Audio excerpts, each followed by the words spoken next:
It was a busy day for the Seminoles. It started with Media Day in the morning, then on to the Tucker Center for Fan Day, and then the open practice, giving fans and media members a little taste of what camp looks like one weekend. Always a fun day.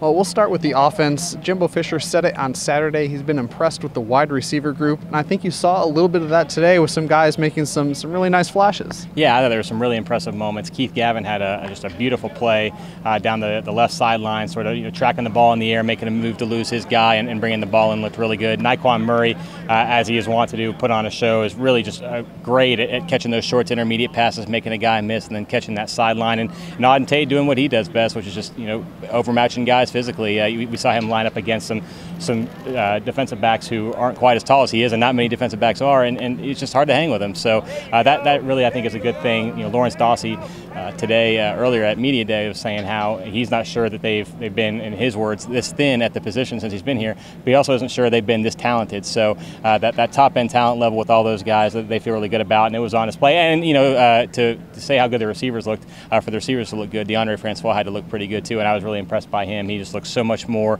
compared to where he was a year ago, more poised, comfortable. It just seemed like he's in complete command, and you can really tell that he's sort of the alpha dog on that offense, which is what you want your quarterback to be. To a man, everyone has said DeAndre's confidence has been one of the big differences this year from last year. Obviously, that's going to be the case. And then, of course, the freshman, Bailey Hockman, had a couple of nice throws as well. I think he showed some good zip, and really kind of impressed with what he had. Yeah, there's a few times I'd see Bailey Hockman, and he'd throw a short route over the middle or 10 yards downfield, and man, he just fires it. It's just like Brett Favre had a reputation for breaking guys' fingers. I don't know if he was going that far, but he threw one that I expected to come out the other side of the guy. It was thrown so far, thrown so hard. So a big strong arm on him. You like to see those guys develop, and any type of freshman quarterback is here. It's going to take them a while to develop, but you can see the physical tools with him, and so yeah, it's like I said, a ways to go, but there's definitely some promise there. Defensively, no question, the depth on the defensive tackle areas is big. And you saw it today.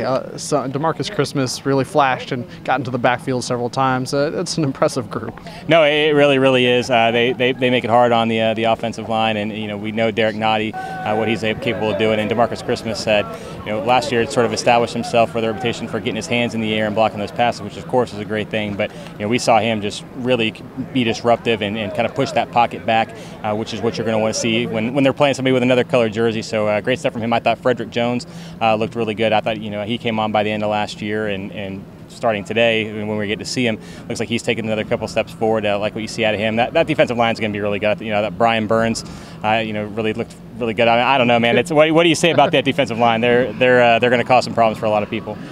For what it's worth, I saw one drill. I caught Marvin Wilson. I kind of, he's a big guy. You've seen power. I saw him do a swim move on an offensive lineman. I was impressed to see speed like that too. It was a lot of fun. No, it was, and you're right to see Marvin, who you got to come see this guy in person. He's as big and athletic as anybody that I can remember that has been here in quite some time. It's really fun to watch. And one other point on the defense, and we're going to beat this drum a lot this year, but it's really fun to watch Derwin James do what he does. Just watching him break up plays, watching him lead guys. Watching him sort of give guys little jabs, verbal jabs if they need it, get everybody, at one point maybe things were dragging a little bit, say, hey, let's everybody get going. He sounded like he was a coach out there, but also mixes in just a little bit of sense of humor and a little bit of self-deprecation sometimes, and it just works out really well, and you can tell guys really respond to him. Got the biggest ooh from the crowd on a pass breakup where he just timed it perfectly, kind of baited the quarterback into the throw. And I think he was the only one that expected he was going to be there. I know all the 1,000 or so people who were here, they didn't expect him to be there.